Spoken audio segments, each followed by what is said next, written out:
Math 6, Quarter 2, Week 5, Lesson 1. Describing and giving the value of numbers expressed in exponential form. Once again, this is Jocelyn Imbetonio, your teacher for today's lesson.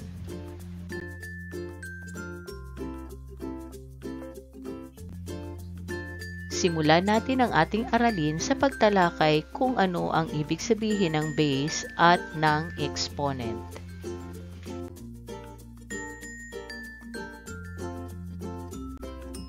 Unahin natin ang base.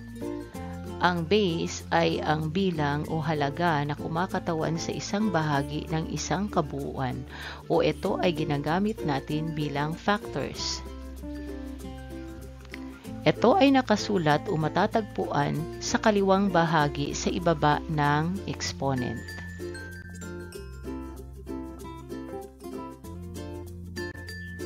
Ano naman ang exponent? Ang exponent ay ang bilang na kung saan nagbibigay ng kapangyarihan upang madoble, matriple o maipataas ang halaga o value ng ating base. Ito ay nakasulat o matatagpuan sa itaas na bahagi sa kanan ng ating base.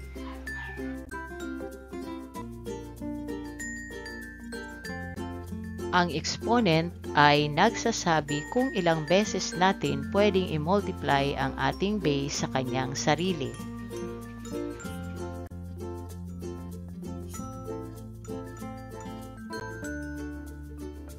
Example. Ang ating example ay binabasa as 4 squared or 4 raised to the second power. Tukuyin naman natin ang base at ang exponent. Ang 2 ay ang exponent at ang 4 ay ang base. Ano naman ang ibig sabihin ng 4 squared? Ang ibig sabihin ng 4 squared ay 4 times 4. Ang 4 times 4 ay tinatawag nating expanded form. Then, 4 times 4 is equal to 16. Ang 16 ay tinatawag nating value.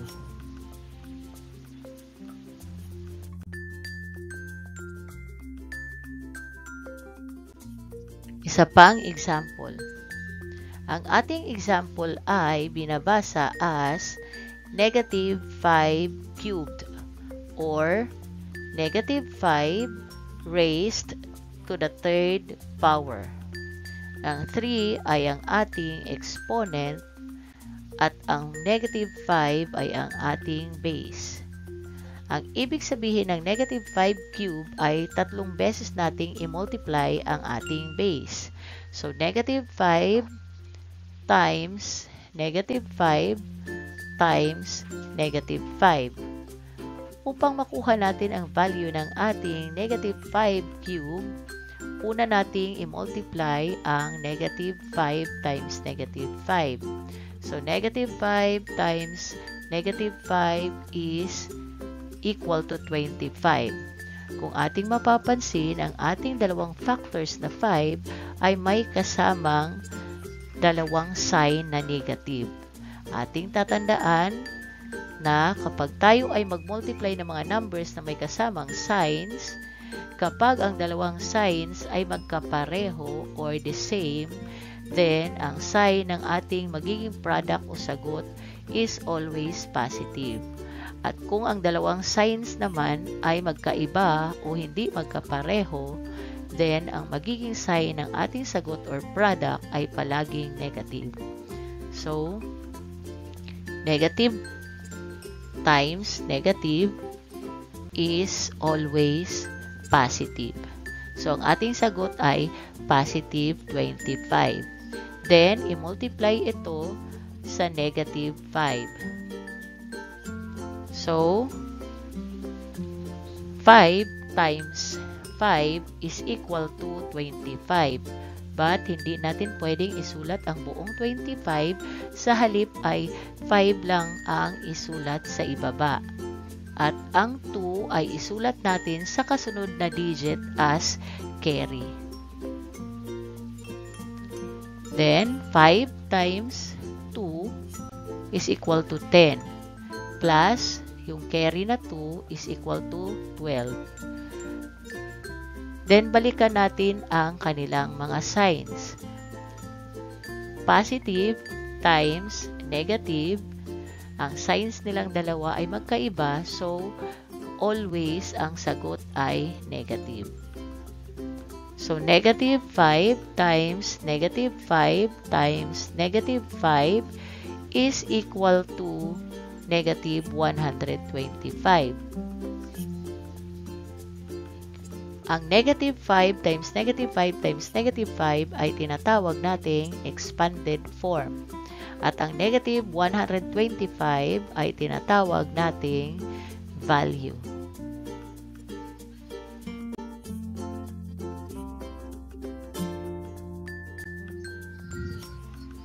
Ngayon ay subukan na nating sagutin ang mga pagsasanay. For letter A, 2 cube or 2 raised to the third power. Ang ibig sabihin nito ay 2 times 2 times 2. 2 times 2 is 4 and then 4 times 2 is equal to 8. For letter B, 1 or negative 1 raised to the fourth power. Ang ibig sabihin nito ay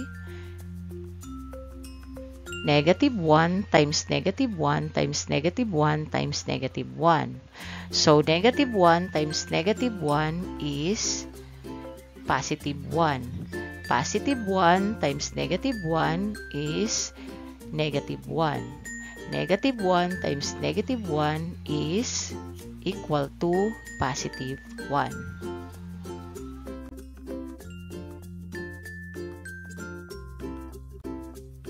To check kung naunawaan ninyo ang ating aralin, subukan nating sagutin ang mga pagsasanay na makikita sa Activity 1 at Activity 2. Sa Activity 1, ang gagawin lang po ay pagtambalin ang mga ekspresyon na makikita sa column A or sa hanay A doon sa mga expanded form or values na makikita sa column B or sa hanay B.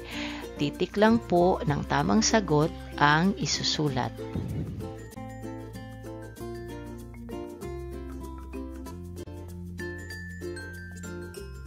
So, mula sa mga expressions na nasa ating column A, hanapin natin ang kanilang value or ang kanilang expanded form na nasa column B.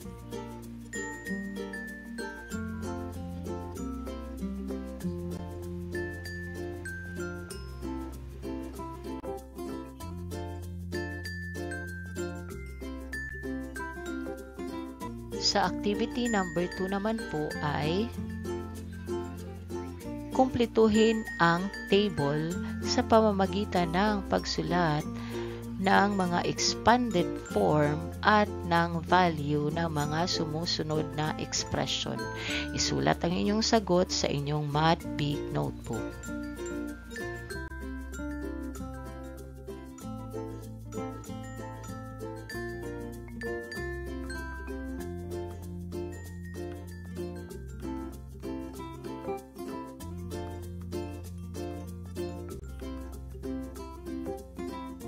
Good luck, kids, and thank you for watching.